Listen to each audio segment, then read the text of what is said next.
సందేశం సమయోచితమైన ప్రార్థన, సమయోచితమైన జ్ఞానము. సమయోచితమైన జ్ఞానాన్ని దేవుడు కలగ చేయాల. మన బ్రతుకుల్లో సమయోచితమైన జ్ఞానం లేక కూలిపోతూ ఉంటాం. సమయోచితమైన ఆలోచన లేక పడిపోతూ ఉంటాం. సమయోచితమైన ఆలోచన మనకు రాదు. అయ్యో తర్వాత బాధపడతాం. ఈ ఆలోచన నాకు వచ్చుంటే బాగున్నే, ఈ తలంపు నాకు వచ్చుంటే బాగున్నే, ఈ జ్ఞానం నాకు దేవుడు ఇచ్చుంటే బాగున్నే అని బాధపడతాం. తర్వాత బాధపడతాం, కూలిపోయాక, రాలిపోయాక, నష్టపోయాక బాధపడతాం. కానీ సమయోచితమైన జ్ఞానం నీ కుటుంబాన్ని బాగుపరుస్తుంది.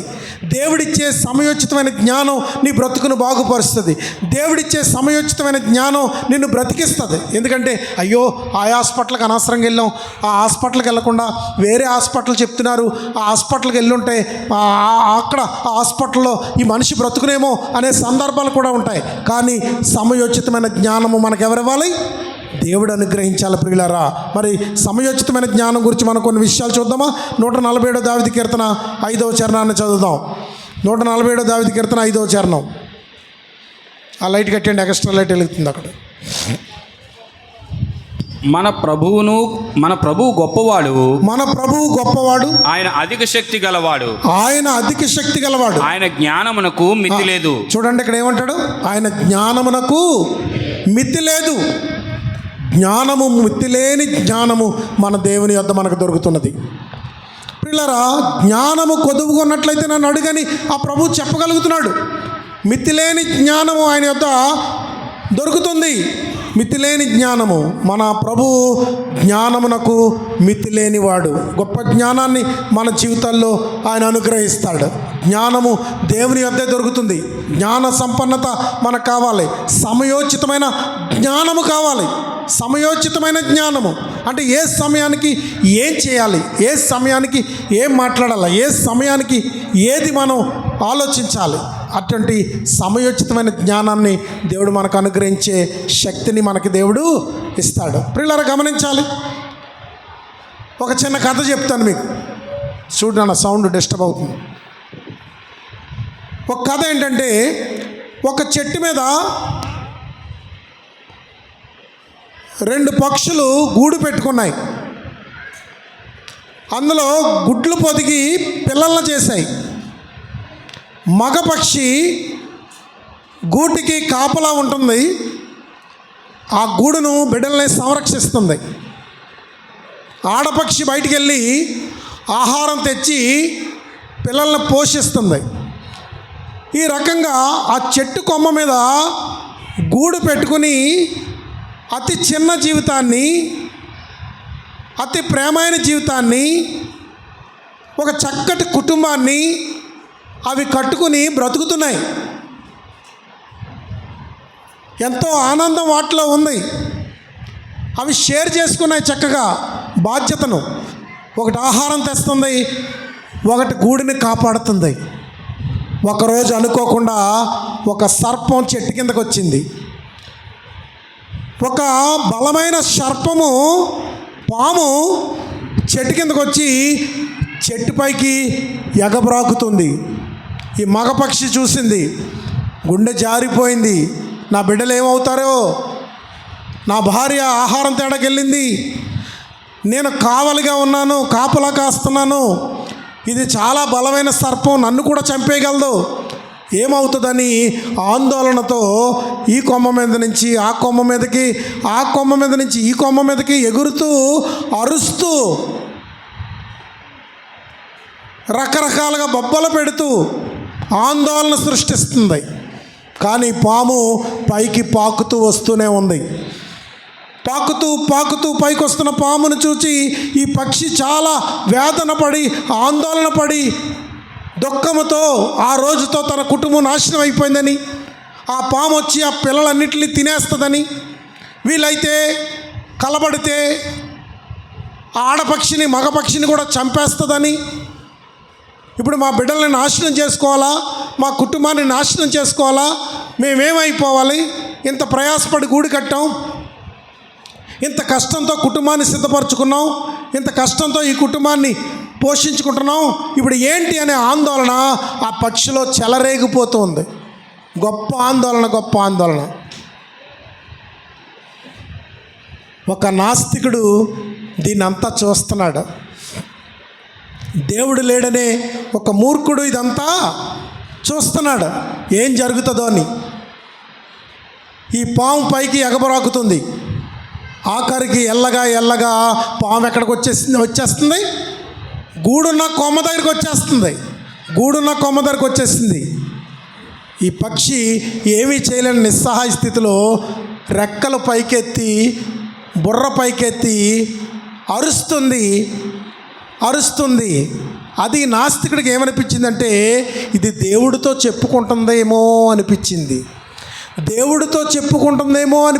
దేవుడు లేడు అనేవాడికి ఆ స్థితిని చూసి వాడికి అనిపించింది ఏంటంటే, వీడు కూడా వెళ్ళి దాన్ని రక్షించలేడు కానీ, ఆ పాముతో వీడు తలబడలేడు కానీ, వీడికి భయం వేసి ఆ స్థితిలో ఆ ఆందోళన గమనించి తన గుండెల్లో కూడా ఆందోళన చెలరేగి ఈ పక్షి దేవుడితో చెప్తుందేమో అనిపించేటంతగా అతని హృదయం కదిలింది. ఈలోగా ఈ పక్షి ఎగిరిపోయింది అక్కడి నుంచి. మరి పాము వచ్చేసింది కదా, గూడు దగ్గరికి వచ్చేస్తుంది కదా. గూడు అక్కడ ఉంది, పాము ఇక్కడికి వచ్చేస్తుంది కొమ్మ దగ్గరికి. ఈలోగా ఈ పక్షి ఎగిరిపోయి దూర ప్రదేశానికి ఎగిరిపోయి 10 నిమిషాలు రాలేదు. ఈలోగా వచ్చింది, గూట్లోకి వెళ్ళింది, బయటకు వచ్చింది. ఆ కొమ్మ మీదకి ఈ కొమ్మ మీదకి పారిపోతుంది. సర్పం పాక్కుంటూ దగ్గరికి వచ్చేస్తుంది పాము.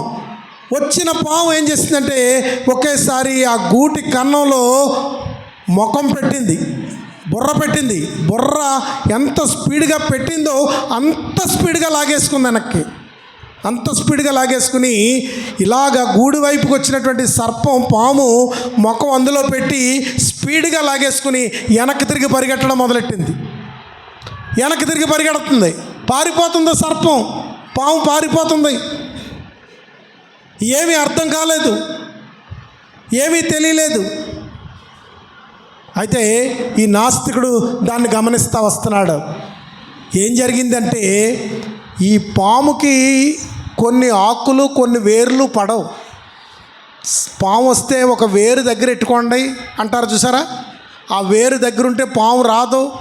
పాము కాటేసిన దాని మీద ఆ వేరు పెడితే ఆ విషం లాగేసుకుంటుంది అని రకరకాలుగా ఈ ఆయుర్వేదంగా మరి కోయ ప్రదేశాల నుంచి, కొండ ప్రదేశాల నుంచి వచ్చినటువంటి కొంతమంది వైద్యులు చెప్తూ ఉంటారు.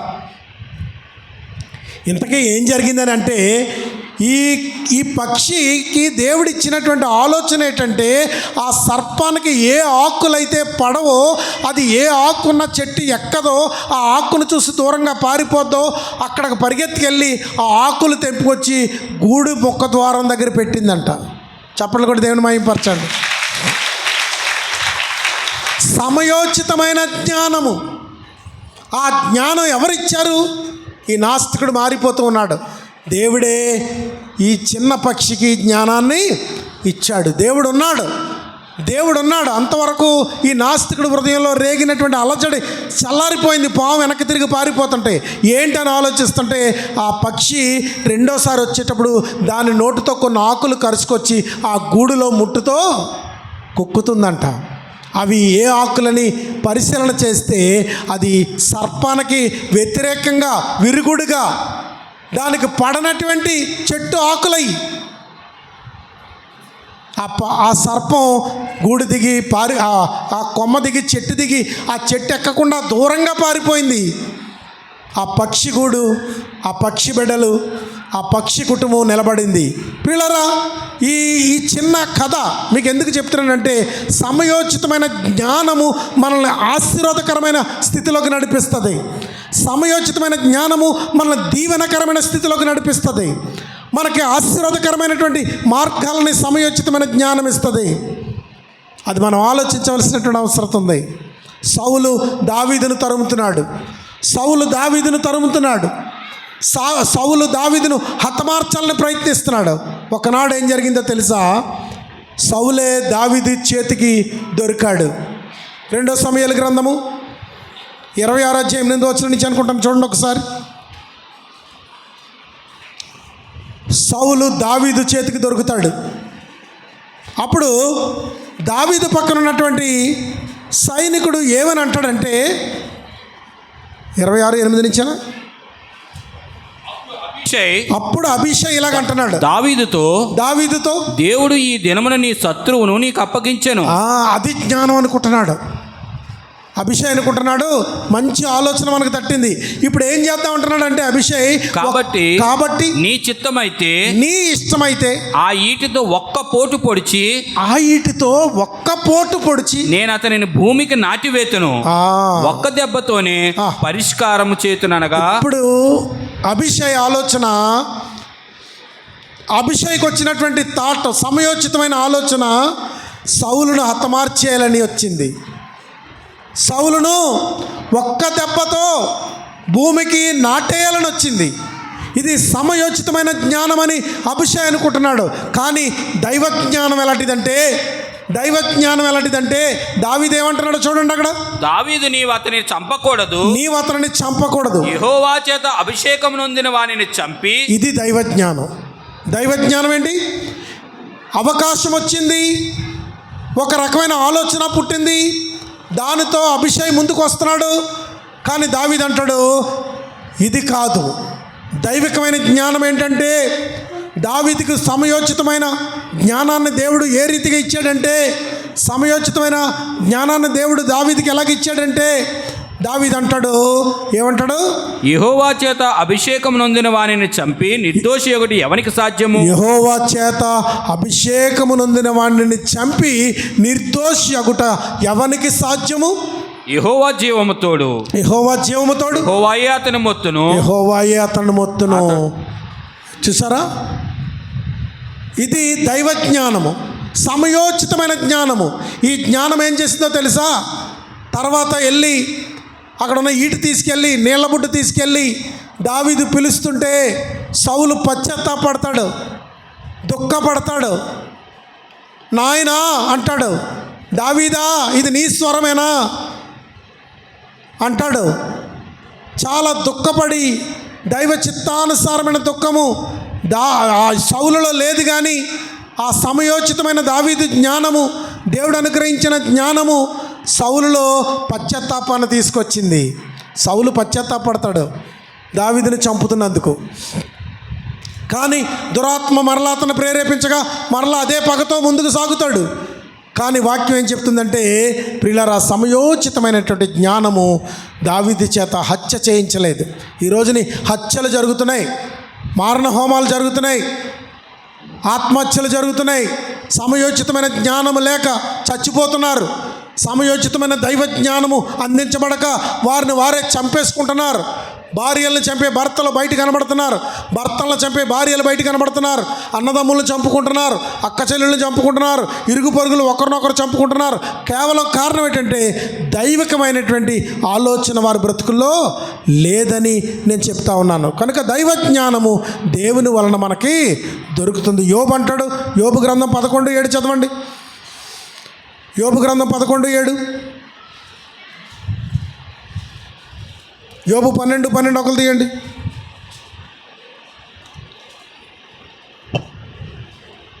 చదవండి 11:7. దేవుని గూఢాంశములను నువ్వు తెలుసుకొనగలవా? దేవుని గూఢాంశములను చూసారా? దైవికమైన జ్ఞానము నీకు అనుగ్రహించబడాలంటే దైవికమైన ఆత్మ నీకు ఉండాలి. దేవుని గూఢాంశములను నువ్వు తెలుసుకొనగలవా? అప్పుడు జ్ఞానము నీ సర్వశక్తుడు దేవుని గూర్చి నీకు పరిపూర్ణ జ్ఞానము కలుగునా? దేవుని గూర్చిన ఎలాంటి వాడంటే దేవుడు పరిపూర్ణ జ్ఞానమునిచ్చువాడు. ఆ ఒక్క మాట కోసం అది తీయించాను. ఏ జ్ఞానం అంటది?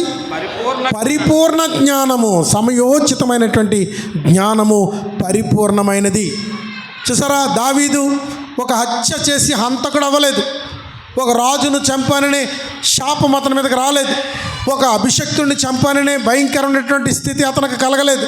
సమయోచితమైనటువంటి జ్ఞానము, సమయోచితమైనటువంటి కృప, సమయోచితమైనటువంటి జ్ఞానము అతను కలగడానికి, అతను ఒక హంతకుడిగా మార్చబడకపోవడానికి దేవుడిచ్చినటువంటి పరిపూర్ణమైన జ్ఞానమే. దేవుడిచ్చినటువంటి పరిపూర్ణమైన జ్ఞానమే. రెండో విషయం చూద్దామా? దేవుడు పరిపూర్ణ జ్ఞానం ఇచ్చేవాడు. 2వ దినవృత్తాంతాల గ్రంథం 14:10 చూద్దాం. 2వ దినవృత్తాంతాల గ్రంథము 14 అధ్యాయము 10వ వచనం నుంచి. ఆశ అతనికి ఎదురుబోయెను. ఆశ మీదకి దండెత్తి పైనుంచా చూడండి, ఒకసారి చదవండి. కూషీడైన జరహు వారి మీద దండెత్తి కూషీడైన జరహు వారి మీద దండెత్తి 1000 సైన్యమును 1000 సైన్యముతో 300 రథములను కూర్చుకొని 300 రథములను కూర్చుకొని బయలుదేరి మారేషా వరకు రాగా ఆ.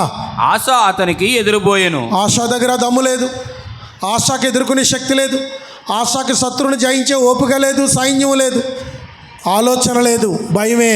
ఇశ్రాయేలులో భయం పుట్టింది, ఆందోళన పుట్టింది, ఏం చేయాలో అర్థం కావట్లేదు. ఆశ ఏం చేస్తున్నాడో చూడండి. సమయోచితమైన జ్ఞానం నీకు కావాలి. నువ్వు జీవిస్తున్నావంటే నీ బ్రతుకులో సమయోచితమైన ఆలోచన కావాలి. ఆ పక్షికి వచ్చిన ఆలోచన వెంటనే వెళ్ళి ఆ సర్పము భయం నుండి, ఆ శత్రువు నుండి తప్పించబడడానికి ఆ విరుగుడు ఆకులు తెచ్చి ఆ గూడులో పెట్టి ఆ సర్పాన్ని తోలగలిగింది.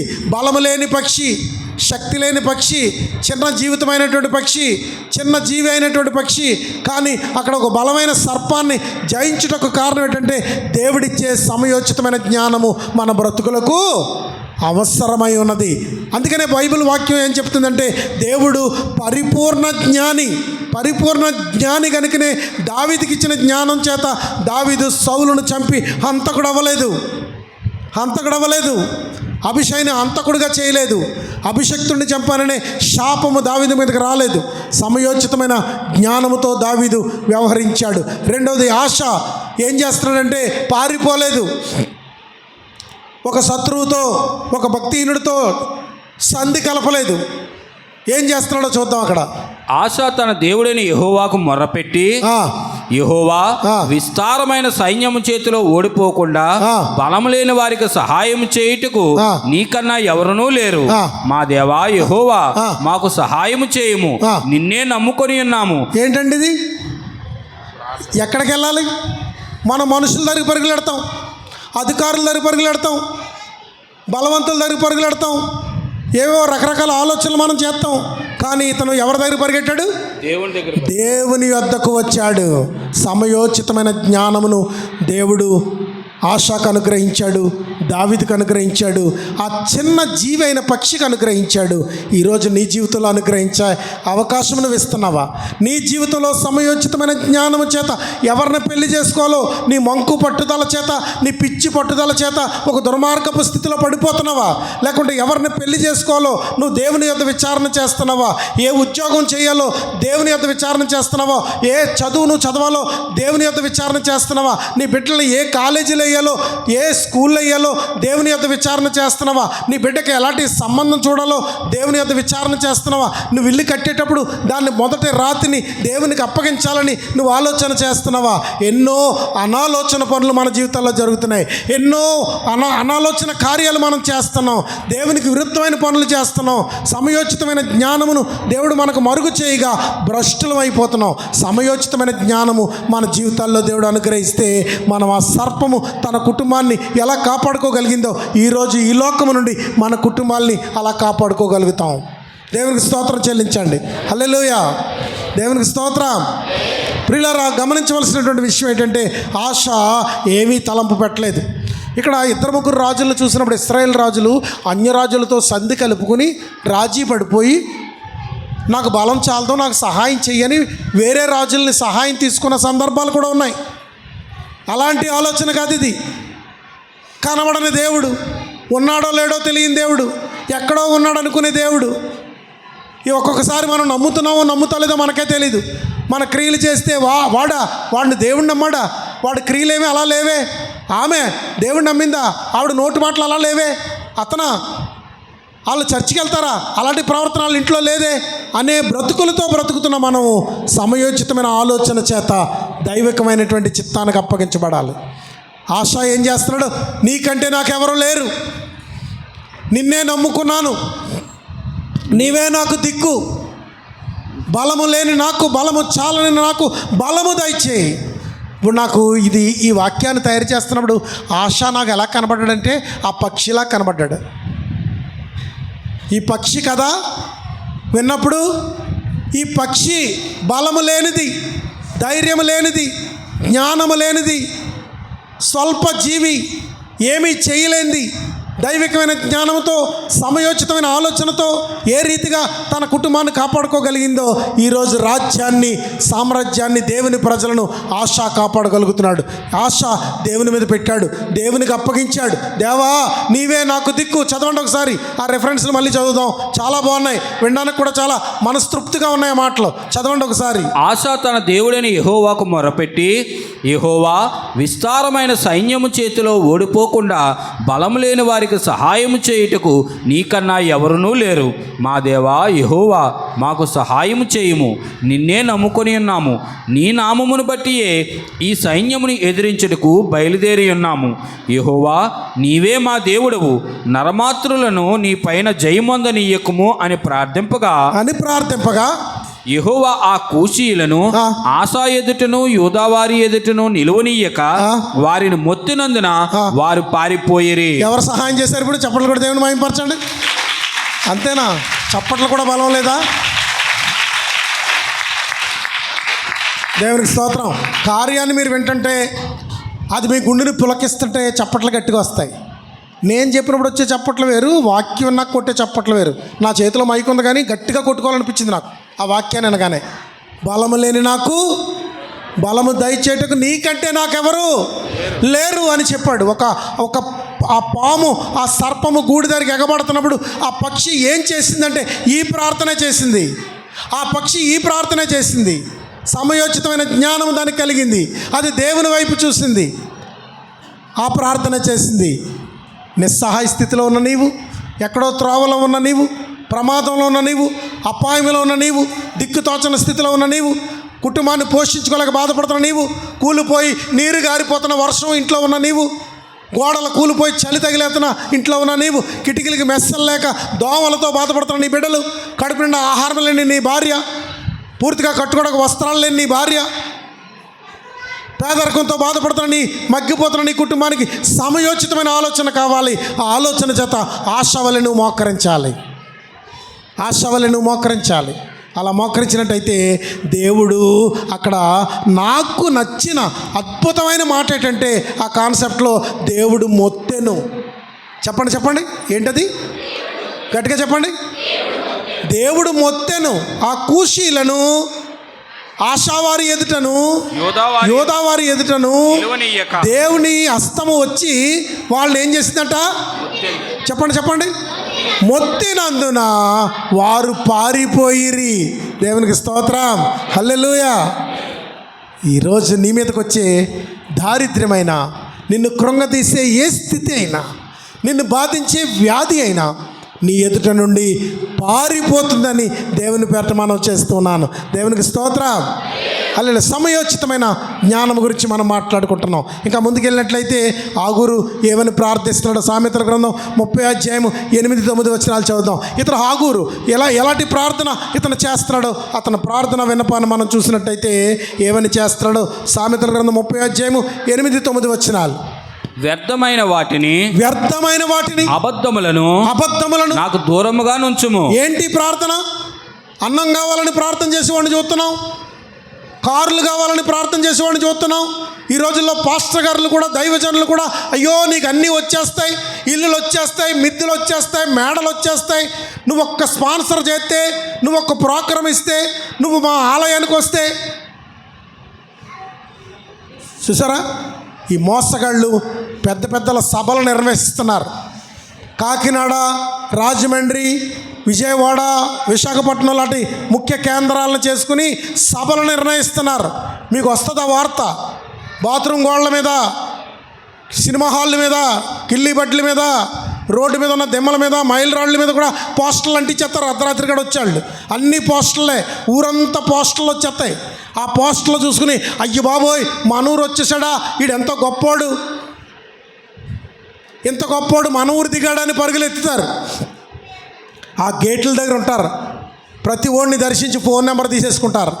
అక్కడి నుంచి నీ ప్రాణం తోడేస్తారు. నీ ఫోన్ నెంబర్ కానీ వాళ్ళ దగ్గరికి వెళ్ళిందా ఇంక నువ్వు తప్పించుకోలేవు. ఊరిలో వంటిది, వాళ్ళ వంటిది అది. ఆ ఉచ్చులని తప్పించుకోలేవు. నీకు ఫోన్ వచ్చేస్తూ ఉంటుంది. శనివారం రాత్రి ఫోన్ వచ్చేస్తుంది, ఆదివారం ఉదయం ఫోన్ వచ్చేస్తుంది, వచ్చేయి. నీ సహవాసాన్ని వదిలేసుకుంటావు, నీ దైవజనాన్ని వదిలేసుకుంటావు, నీ సంఘాన్ని వదిలేసుకుంటావు, ఆ మాయలో పడిపోతావు. ఆ మాయలు ఏముంటాయో తెలుసా? కొబ్బరి నూనెలు చల్లడం, కచ్చీఫులు అమ్మడం.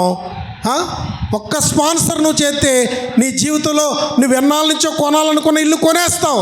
70 లక్షల ఇల్లు నీకు రావాలంటే 10,000 రూపాయలు స్పాన్సర్ చేయి అనే బోధకులు కూడా ఉన్నారు. ఇలాంటి మాయ బోధకులు మాయ సిద్ధాంతాలు బోధిస్తున్నారు. ధర్మం పక్కకి వెళ్ళిపోయింది, వాక్యం పక్కకి వెళ్ళిపోయింది, దేవుని చిత్తం పక్కకి వెళ్ళిపోయింది, దేవుని కట్టడలు విధులు పక్కకి వెళ్ళిపోయి ఇప్పుడు నడుస్తున్నాయేంటంటే దేవుడు బహుమానాలు ఇస్తాడు, బహుమతులు ఇస్తాడు, అభివృద్ధి పరుస్తాడు. నీ వ్యాపారం అభివృద్ధి అయిపోద్ది, నువ్వు వర్ధిల్లిపోతావు, నువ్వు ఆకాశం ఎదిగిపోతావు, ఇల్లులు కొంటావు, కార్లు కొంటావు, మేళ్ళలు కొంటావు. యేసుప్రభు నమ్ము, యేసుప్రభు నమ్ము. ఇది మాటలు, ఇది బోధలు. ఇలాంటి దౌర్భాగ్యపు బోధలు భూలోకాన్ని అలిమేసుకుని ఉన్న ప్రియులరా, సంఘ కట్టుబాటులో ఉండాలి. అది దైవ సంకల్పంతో కూడిన జ్ఞానము, సమయోచితమైన జ్ఞానముతో ఉండాలి. దైవజనుని అంటుకుని ఉండాలి, సంఘాన్ని అంటుకుని ఉండాలి, కట్టుబాట్లకు లోబడి ఉండాలి. నువ్వు ఎక్కడ రక్షించబడ్డావో, ఎక్కడ బాప్తిసం పొందావో, ఎక్కడ విశ్వాసమో ఆ విశ్వాసంలో నీ యాత్ర ముగియాలి. అంచెం వరకు నీ యాత్ర సాగాలి. ఒకడంటాడు మందిరంలో పరలోకం దొరకదు, సంఘానికి వెళ్తే పరలోకం దొరకదు, పాస్టర్ను వెంబడితే పరలోకం దొరకదు. ఈ మాటలు బాగా నచ్చుతున్నాయి, పదే ఎట్టుకుని చూస్తున్నారు. ఇంకా చాలామందికి షేర్ చేస్తున్నారు. ఎందుకంటే ఈ సంఘాల మీద, ఈ సేవకుల మీద, ఈ జరుగుతున్న వ్యవస్థల మీద కడుపు నిండా కుళ్ళున్న కపట సహోదరులు ఉంటారు కొంతమంది. ఈ కపట సహోదరులు ఇలాంటివి పాస్ చేస్తూ ఉంటారు. నేను ఎవడో పెట్టుకున్నా చూశాను, వాడంటాడు మందిరంలో పరలోకం దొరకదు, సంఘములో పరలోకం దొరకదు, సేవకుడిని వెంబడిస్తే పరలోకం దొరకదని చెప్తున్నాడు. మరి ఎవరిని వెంబడిస్తే పరలోకం దొరుకుతుందో? లోకంలో జీవిస్తే పరలోకం దొరుకుతుందేమో. సంఘాన్ని యేసు ప్రభు ఎందుకు స్థాపించాడు? ఆ సంఘము కొరకు ఎందుకు ప్రాణం పెట్టాడు? ఆ సంఘాన్ని ఎందుకు ఆయన ఈ లోకంలో ఉంచాడు? ఆ సంఘము కొరకు ఎందుకు రెండవ రాకడలో రాబోతున్నాడు? తెలుసున్న సేవకుడైతే అలా మాట్లాడుతాడా? బుద్ధిహీనుడు మాట్లాడుతున్నాడు. వీళ్ళు దొరికింది కదా సోషల్ మీడియా, పొలోమని హోల్సేల్ చేసేస్తూ ఉన్నారు. ఈ రోజుల్లో సేవకులు తిట్టడమే ఫ్యాషను, సంఘాలను తిట్టడమే ఫ్యాషను, దేవుణ్ణి తిట్టడమే ఫ్యాషను.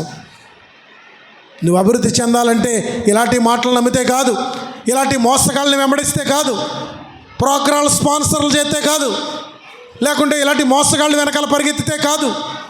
నువ్వు అభివృద్ధి చెందాలంటే సమయోచితమైన జ్ఞానం నీకు కావాలా. దేవుని సన్నిధిలో మోకరించాడు. హిజ్కియా తన లెటర్ పట్టుకెళ్ళి దేవుని మందిరంలో పెట్టి మోకాళ్ళు నీ కన్నీళ్లు కార్చాడు, ప్రార్థించాడు, జయం పొందాడు. ఆశ దేవుని సన్నిధిలో మోకరించాడు. మోకరించి బలము లేని నాకు బలం అనుగ్రహించమని సమయోచితమైన జ్ఞానముతో దేవుణ్ణి ఆశ్రయించాడు. దేవుని మందిరము ఆసామాసిగా కట్టబడదు. దేవుని మందిరము దేవుని సంకల్పం లేకుండా నిర్ణయించబడదు. ఆరాధించే స్థలం అంత ఆషామాషి స్థలం కాదు, అది పవిత్రమైనది. దేవుని సన్నిధిలో అనేకులు ఆరాధించే చోటది, దేవుని చేత ఏర్పరచబడి నిర్ణయించబడిన భూస్థలము. ఈ స్థలము, ఈ భూమి ఉన్నంతకాలం ఉండిపోద్ది ఆరాధన. అందులో ఉన్న విశ్వాసులు పరిపూర్ణ జ్ఞానంతో ఉంటాయి. దేవుడు పరిపూర్ణ జ్ఞాని, పరిపూర్ణమైన జ్ఞానము సమయోచితంగా ఇస్తాడు. ఆగూరు అంటాడు జ్ఞానంతో ఏమంటున్నాడో చూద్దాం. ఆగూరు ఏమంటున్నాడో చూడండి. కలిమి కలగొచ్చు, అభివృద్ధి కలగొచ్చు, లేమి కలగొచ్చు, కష్టం కలగొచ్చు, ఏదైనా కలగొచ్చు, కానీ నువ్వు ఏ జ్ఞానం కలిగి ఉన్నావు? ఆగూరు చూడండి ఏమంటున్నాడు. వ్యర్థమైన వాటిని, అబద్ధములను నాకు దూరముగా నుంచుము. వ్యర్థమైన వాటిని, లోకంలో బోధలు ఎన్నో వ్యర్థమైన బోధలు ఉన్నాయి, వ్యర్థమైన బోధలు ఎన్నో ఉన్నాయి. మీ చేతిలో యూట్యూబ్ ఉంది, సోషల్ మీడియా ఉంది. నేను 10 బోధలు వింటాను, 12 బోధలు వింటాను అంటున్నావు. వారంలో వినాలంటే మొన్న ఆదివారం నాడు కన్నీటి అనుభవాన్ని చెప్పాను నేను. కన్నీటి అనుభవం నువ్వు వారంలో 3 సార్లు వినొచ్చు. ఒక సహోదరి నాతో అన్నది, నేను బుధవారం విన్నాను, శుక్రవారం స్తుతియాగానికి వచ్చి ముందు విన్నాను, ఆదివారం రాత్రి విన్నాను, 3 సార్లు నేను విన్నాను. ఈ కన్నీటి అనుభవం నన్ను బలపరిచింది అన్నది. కన్నీటి అనుభవం అద్భుతమైన సందేశాన్ని మీకు ఇచ్చాను, అది యూట్యూబ్లో ఉండిపోయింది, ఉంటుంది అలాగా. మీరు వినొచ్చు, ఎన్నిసార్లు అయినా వినొచ్చు. చర్చ్ ఆఫ్ క్రైస్ట్ ఎస్ఆర్ పురం అని కొడితే మీకు మన వీడియోలన్నీ వస్తాయి. నేను 2020లో కరోనాలో మాట్లాడిన వీడియో రాత్రి కూర్చుని చూశాను. నా వెనకాల వచ్చిన దేనకుమారమ్మ, ఎప్పుడు తమ్ముడిది, తమ్ముడు గారు ఎప్పుడుదండి ఇది, ఇందులో నేను మాట్లాడుతున్నాను, దేశం ఎలాగుంది, ఆందోళనతో ఉన్నది, ఫ్లైట్ లాగిపోయి ఆందోళనకరమైన వ్యాధి ప్రపంచమే తిరుగుతుంది అని కరోనా గురించి మాట్లాడుతుంటే ఆవిడ నన్ను అడుగుతుంది ఇది ఎప్పుడు వీడియో అని. అది 2020లో వీడియో నేను చూస్తున్నాను, టీవీలో పెట్టుకుని చూస్తున్నాను. మనం దేవుని వాక్యాలు చూస్తున్నామా? మన సంఘ బోధకు లక్ష్య పెడుతున్నామా? సబ్జెక్టు ఖచ్చితంగా, ఉపదేశం ఖచ్చితంగా, వాక్యానుసారంగా, ఉపదేశానుక్రమంగా వాక్యానికి కట్టుబాట్లకు విధులకు నిబంధనలకు తగినట్టుగా ఉపదేశం ఇచ్చే బోధకుడిని వెంబడిస్తున్నావా? లేకుంటే ఆడు సభలెట్టాడు, ఈడు సభలెట్టాడు. ఇప్పుడు ఎవడో వచ్చి కాకినాడలో సభలెట్టబోతున్నాడట. వచ్చేస్తాయి పాంప్లెట్స్, ఇంటింటికి వచ్చేస్తాయి. బాత్రూంలోకి, పేటల్లోకి, వీధుల్లోకి, గడపల దగ్గరికి తిరిగేస్తాయి. మోసగాడు ఎక్కువ ప్రబలిపోతాడు, అపవాది ఎక్కువ కార్యాలు చేస్తుంది. వెళ్తే గేట్ దగ్గర నిలబడి మీ ఫోన్ నెంబర్ తీసేసుకుంటారు. వాళ్ళ ఏజెంట్లు ఉంటారు, ఎంట్రన్స్ గేట్ల దగ్గర ఉంటారు. మీ ఫోన్ నెంబర్ తీసేసుకుంటాడు. అక్కడి నుంచి మిమ్మల్ని ఫాలోయింగ్. ఎంత ఫాలోయింగ్ అంటే సామాన్యం కాదు. నువ్వు తట్టుకోలేవు వాళ్ళ ప్రెజర్కి, కాదనలేవు. ఏం చేయాలో అర్థం కాదు. సమస్యలు పడిపోతావు. ఆలోచించుకోండి. నీ వాక్యం నీకు చాలు, నీ సంఘం నీకు చాలు, నీ ఆత్మీయత నీకు చాలు. ఆదివారం వాక్యం అందలేదు, నేను లేట్కి వెళ్ళాను, ఆదివారం చర్చికి వెళ్ళలేదు, వాక్యం దొరకలేదు అనే భయం లేదు. ఈరోజు నీ ఫోను, హ్యాండ్ డ్రైవ్ ఫోన్ అందరికీ ఉంది. అందరి ఫోన్లోనూ దేవుని వాక్యం, ముఖాముఖిగా మాట్లాడే దైవజనుడు మాట్లాడే వాక్యం. ఇక్కడ నిలబడి నేను ఏ వాక్యం మాట్లాడుతున్నానో ఈ ఫోన్ రికార్డింగ్ చేస్తుంది. ఇది మీ అందరి సెల్లల్లోకి వస్తుంది. భయం ఏంటి? ఇంకేం కావాలా? ఇంకేం కొదువా? సమయోచితమైన జ్ఞానము లేకపోతే అపవాది మోసగిస్తాడు, అపవాది కూలద్రోస్తాడు, అపవాది పడద్రోస్తాడు.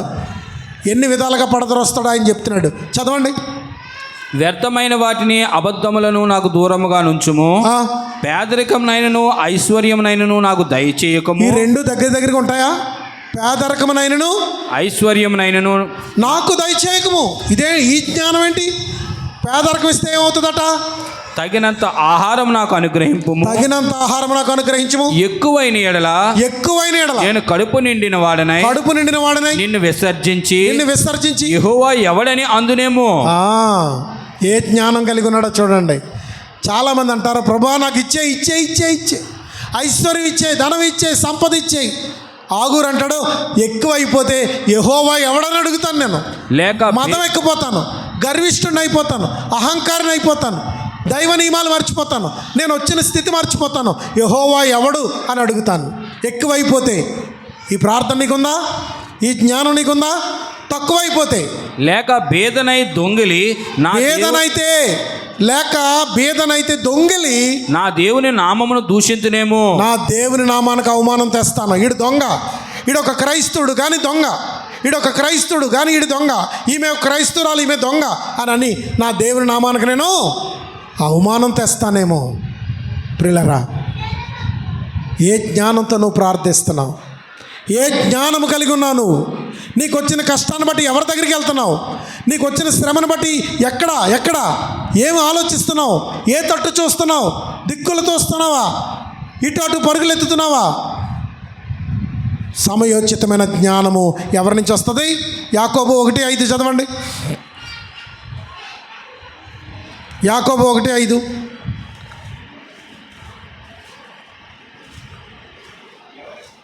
ఎవనికైనాను జ్ఞానము కొదువుగా ఉన్న ఎడల. చూడండి భక్తుడు ఏమంటున్నాడో చూడండి. మీలో ఎవనికైనా జ్ఞానము కొదువుగా ఉన్న ఎడల అతడు దేవుని అడగవలెను. అమ్మా, నేను ఎక్కడ పట్టుకున్నాను అక్కడ దాకా వచ్చానా? ఏమన్నా తప్పిపోయినా? ఏమండి బాబు, ఏ మాటతో మొదలెట్టామో ఆ మాట దాకా ఉన్నావా? మరేంటి బోధలు ఎలా చేస్తున్నారు? చదివించిన వాక్యాన్ని కానీ చెప్పిన బోధకు కానీ సంబంధం ఉండలేదు. ఎక్కడ మొదలెడుతున్నాడో, ఎక్కడికి పోతున్నాడో, ఎక్కడ ముగించున్నాడో అర్థం ఉండలేదు. రండి, ఈ ఒక్క వాక్యం చదివి నేను ముగించేస్తాను. ఈ పాముకి కలిగిన ఆలోచన, ఈ పక్షికి కలిగిన ఆలోచన, ఆ సర్పము నుండి తప్పించబడిన జ్ఞానము, సమయోచితమైన జ్ఞానము ఎవరు అనుగ్రహించారో ఆయనే చెప్తున్నాడు. ఈ మాట చదవండి. మీలో ఎవరికైనాను జ్ఞానము కొదువుగా ఉన్న ఎడల అతడు దేవుని అడగవలెను. అందరూ చేతులెత్తి దేవునికి స్తోత్రం చెల్లించండి. హల్లెలూయా. జ్ఞానం ఇచ్చివాడా హల్లెలూయా. ఆలోచన ఇచ్చివాడా హల్లెలూయా. సమయోచితమైన తలంపులు ఇచ్చివాడా హల్లెలూయా. నీకే స్తోత్రం తండ్రి. సమయోచితమైన జ్ఞానము నీ యొద్ద నుండి పొందుకుని ఈ లోకాన్ని, ఈ జీవితాన్ని, ఈ జీవిత యాత్రను, ఈ బ్రతుకు జీవితాన్ని, ఈ బ్రతుకు బండిని లాగేస్తాను ప్రభువా. సమయోచితమైన జ్ఞానం నాకు దయచే అని తలలు వంచి ప్రార్థన చేద్దాం. తలలు వంచండి. మీలో ఎవరికైనా జ్ఞానము కొదువుకున్నదా అది దేవుణ్ణి అడగవలని అని చెప్తున్నాడు. తలలు వంచండి, ప్రార్థన చేద్దాం. పరిశుద్ధమైన మా తండ్రి, మీకు వేలాది కృతజ్ఞతాస్తుతులు ప్రభువా. జ్ఞానము లేని వారమై అజ్ఞానమైన లోకములో కొట్టుమిటిలాడుతూ చీకటి అంధకార శక్తుల చేత ప్రేరేపించబడి దౌర్భాగ్యపు జీవితాలతో మగ్గిపోతున్న మమ్మల్ని ఈరోజు నాయన సమయోచితమైన జ్ఞానము మీ వద్ద దొరుకుతుందని, సంపూర్ణ జ్ఞాన సంపదలు గల దేవుడు అని, ఎవరికైనా జ్ఞానము కొదువుకున్నదా వాడు దేవుడిని అడగవలనని నువ్వు తెలియజేస్తున్నావు నాయనా. నా ప్రభువా, ఈ దినాన్ని ఈ జ్ఞానాంశాన్ని మాకు బోధించావు. ఆశా జ్ఞానము కలిగి ప్రార్థించాడు, హిజ్కియా జ్ఞానము కలిగి నీ మందిరంలో ప్రార్థించాడు, దావీదు జ్ఞానము కలిగి హంతకుడుగా మార్చబడలేకపోయాడు. నీ కృపా జ్ఞానం మాకు దయచేయండి. మీ వాక్యాన్ని అనుసరించుటకు, మీ చిత్త ప్రకారంగా జీవించుటకు జ్ఞానము కలిగి ఈ లోకములో సాతాను యొక్క యుక్తులను, అపవాది యొక్క తంత్రములను, అపవాది యొక్క దాడులను మేము జయించుటకు, శక్తిమంతులగుటకు తగిన జ్ఞానము మాకు దయచేయమని, ఈ వాక్యం వింటున్న బిడ్డలందరినీ ఆశీర్వదించమని, జ్ఞానవంతులుగా తీర్చిదిద్దమని, మా సంఘ బిడ్డలు విదేశాల్లో ఉన్నారు వారి పట్ల కృపనుంచమని నాయన, వారి పనులలో తగిన జ్ఞానమును, బలమును వారికి అనుగ్రహించమని, వారి శత్రువులు వారిని పెట్టే బాధలలో సమయోచితమైన జ్ఞానముతో మీ సన్నిధిలో ప్రార్థించే అనుభవం వారికి దయచేయమని. ఇదిగో నాయన, అక్టోబర్ నెలలోకి వచ్చాం, మొదటి వారంలో ఉన్నాం ప్రభువా. ఇక మిగిలిన 4 వారాలు మీ కృపచాటును మమ్మల్ని భద్రపరచమని అయా. ఈ సంవత్సరాంతంలో 2025 సంవత్సరమును దాటిపోవుటకు కృపా జ్ఞానం మాకు దయచేయమని, మీ జ్ఞానముతో మమ్మల్ని నింపమని, మీ కృపతో మమ్మల్ని నింపమని, సమయోచితమైన జ్ఞానమును మాకు దయచేసి నీ కట్టడలను, విధులను గైకొంటూ సంఘాన్ని విడిచిపెట్టక, సంఘ సేవకుని విడిచిపెట్టక, నియమాలు కట్టడలను అనుసరిస్తూ బ్రతికే బ్రతుకులు మా అందరికీ అనుగ్రహించమని మీ చేతులకు అప్పగించుకుంటూ ఈ ప్రార్థన యేసు ప్రభు వారి శ్రేష్టమైన నామములో ప్రార్థించి వేడుకొనుచున్నాను పరమ తండ్రి. ఆమేన్, ఆమేన్. మీ అందరికీ వందనాలు. మిగిలిన కార్యక్రమాలని